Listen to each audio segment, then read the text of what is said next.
On a beaucoup de chance d'avoir une famille nombreuse.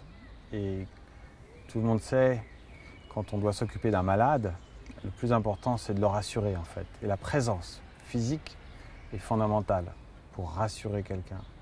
Donc pour l'aider à surmonter l'épreuve, pour l'aider à surmonter la souffrance. Et on a eu la chance de pouvoir se relayer au chevet de mon frère pour être là, pour l'aider à prendre les décisions aussi avec les docteurs. Comme tous les gens qui s'occupent de malades le savent, les malades eux-mêmes ont beaucoup de difficultés à prendre les décisions. Donc on a voulu l'accompagner. Donc on s'est passé le relais. Sa femme était enceinte en plus, donc ça compliquait les choses pour elle. Et donc les frères sont venus pour aider, pour se relayer à son chevet, pour vraiment pouvoir le rassurer et en même temps prendre les décisions médicales qui s'imposaient. On passait une semaine, 15 jours, et puis ensuite il y a un autre frère qui arrivait. Et puis finalement, ce sont les amis et les cousins qui sont arrivés et qui ont pris du temps pour être avec lui. Évidemment, sa femme venait aussi quand elle pouvait. Et donc ça a été vraiment une chaîne de solidarité familiale à travers cette grande famille qui s'est relayée à son chevet pour l'aider, pour l'encourager, pour vraiment lui montrer qu'on était là avec lui et que c'était rassurant pour lui. Vous passiez toute la nuit là en fait. On passait la nuit dans la chambre d'hôpital. On avait beaucoup de chance que le staff de l'hôpital était compréhensif. Et c'était important parce que David était un peu désorienté la nuit. Donc parfois ne trouvait pas le signal pour appeler les infirmières.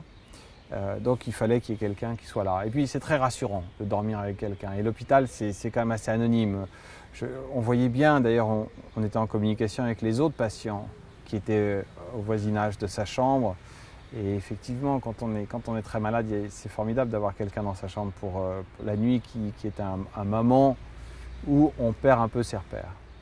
David dit bien dans son livre qu'il n'y a pas d'injustice. Tout le monde va mourir. Lui, ça lui arrive à 50 ans, c'est peut-être un peu tôt dans notre société, mais il a eu une vie bien remplie. Donc il n'y a absolument pas un sentiment d'injustice, bien au contraire, on est formidablement heureux de se rendre compte qu'avec son cancer qui devait le faire mourir bien plus tôt, il a réussi à tenir 20 ans, 19 ans, il tient encore, il se bat encore, c'est ça qui est important de comprendre.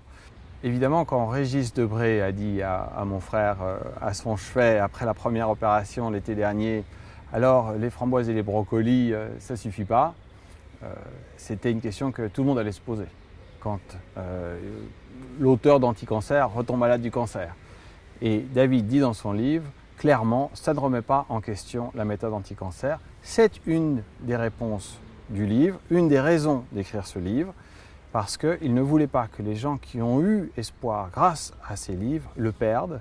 Il veut bien faire comprendre que ce n'est pas parce que lui tombe malade que la méthode n'est pas valide. C'est un peu comme si un ami que vous auriez qui n'a pas été soigné par la chimio remettait en cause la chimio pour les malades du cancer. Vous voyez, ça n'a pas de sens. Donc ce livre est vraiment là pour expliquer, mais aussi pour aider ceux qui sont malades et leur entourage. Parce qu'il explique comment parler à un malade, comment le soigner, mais il explique aussi aux malades comment être par rapport à son entourage, comment préparer sa mort, parce qu'il dit même s'il n'y a plus d'espoir, il y a encore l'espoir de pouvoir réussir sa mort.